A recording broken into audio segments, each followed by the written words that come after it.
আমি একদম সৎ কথা বলে দিয়েছি এবং এটার উপর রায় দেওয়াটা মানে মুনাসিব রায়টা তো ওই হবে যে এর সাথে আরো কি কি করেসপন্ডেন্স আছে, আরো কিছু কিছু আছে কি না, এটা সূক্ষ্মভাবে দেখে তারপর রায় দিলে ভালো হয়। তো আমরা এটাই চাইবো আল্লাহ তাআলা যদি তাকে এই মানে দায়িত্বে আনে, আল্লাহ তো আনে, তো দায়িত্বে যদি আনে, আমাদের তো চাওয়া পাওয়া তেমন ইয়ে নাই। জাপান গার্ডেন সিটিতে চলমান যদি কোনো সমস্যা থাকে, এই সমস্যাগুলোর জন্য আলোচনার মধ্যে ইনসাফের মাধ্যমে সমাধান হয়। আলোচনার এক পেশে সিদ্ধান্ত কখনো মানুষের জীবনে ভালো হয় না।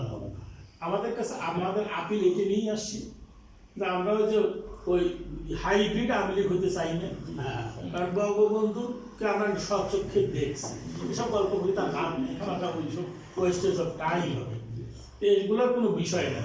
আইডেন্টিটি হচ্ছে যে আমরা বসবাস করি ভালো, যেটা আপনি কিছুক্ষণ আগে বলে গেছে যে ভালো সুন্দর জীবন যাপন করতে চাই। আপনার কথা একটা ফাইন জিনিস আমার কাছে মনে হয়েছে যে কি বলে, লোক তো সেই করবে যার তলা শূন্য।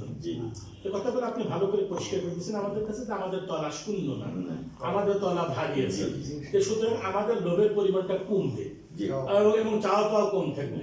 সে দৃষ্টিকোণ থেকে আমরা এইটুকু আবেদন করতেই পারি যে আমাদের যে বিষয় যেগুলো আছে, যেগুলো সামান্য চাহিদা যেগুলো আছে, এগুলো হয়তো যাবে, ওখানে কমিটি আছে, অমুক আছে, কেউ হয়তো ইদানিং তো আপনি খুব ভালো করেই জানেন বাংলাদেশের প্রেক্ষাপটে হাইব্রিড বলে একটা আওয়ামী লীগ আছে। এটা আমার সে বেশি আমি দেশে ছিলাম না, কিন্তু যারা মোটামুটি আপনাদের আমি যে বাংলাদেশের এখানে না চড়ায় করে আমি মানে মুখস্থ করতে পারি কতটা আওয়ামী লীগের নমিনেশন দিয়ে কারে কটা ভোট দিয়ে আমি ওপেন করলি। আপনারা ভালো করে জানেন গত ইলেকশন আমি আওয়ামী লীগ করে বলে আমার আওয়ামী লীগের আমি এই জন্য বলতে চাচ্ছি যে আমরা মানে এমন কিছু নাই, আমরা এই যে বাউন্ডারির মধ্যে থাকি, আমরা আমাদের ভেতরে যাতে সক্ষমতা, আমাদের মধ্যে যাতে ভালো একটা জীবন যাপন করতে পারি, এই বিষয়গুলো যখন সামনে আসবে এবং আপনার ছেলের উপস্থিতি যখন রাখবে, আপনার ছেলেকে একটু বলি দেন, থাকলে আমি সামনেই বলি বাবাজি আমাদের চাহিদা এই, সেখানে আমরা আন্ডেও কিছু চাই না, ইনসাফ চাই। কথা বিশেষ করে আচ্ছা আমি এখন সংক্ষেপে বলি আমার কথা, আপনি একদম আমার যা বোঝার বুঝে, এবং আমি কিন্তু আপনাকে আসার আগে কয়েকটা কথা বলছি, আমার নলেজে সব আছে। উচিত ছিল বাপ হিসাবে আপনাদের কাছে আমার যাওয়া, কিন্তু আমি আসলে আমার একটা কিছুটা ক্ষোভ আছে। ক্ষোভে আমি 14 বছর দেশে আসিনি।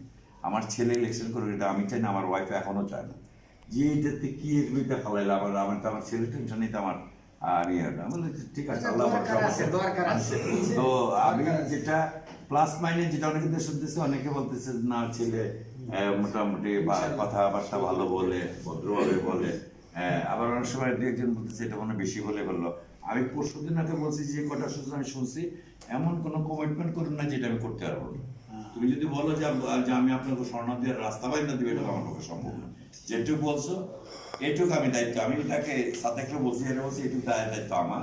এবং আমি সেখানে বলছি যে আমার ছেলে ভুল হইতে পারে, আমি যাওয়ার আগে যেটা বলছি যে আমি এটা আমার